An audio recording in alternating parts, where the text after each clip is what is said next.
Prej disa vitesh në qytetin e Pogradecit funksionojnë qendrat verore shëndetësore me shërbim 24 orë të dedikuara për të përmbushur nevojat emergjente të pushuesve gjatë sezonit turistik.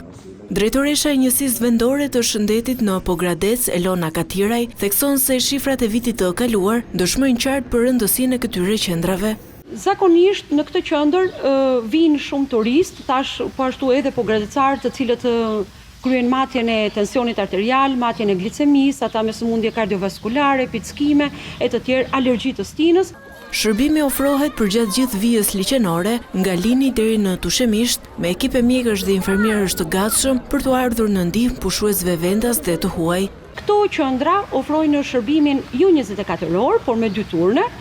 Stafi është i përkushtuar dhe atje për pjesën e turistëve, por dua të theksoj që pjesa më e madhe e turistëve në Shqipëri janë të pozicionuar pikërisht në qytetin e Pogradecit. Pogradeci, për shkak të klimës së tij të favorshme dhe bukurive natyrore, frekuentohet veçanërisht nga persona që kanë probleme shëndetësore, të cilët e vlerësojnë praninë e qendrave të tilla si një domosdoshmëri.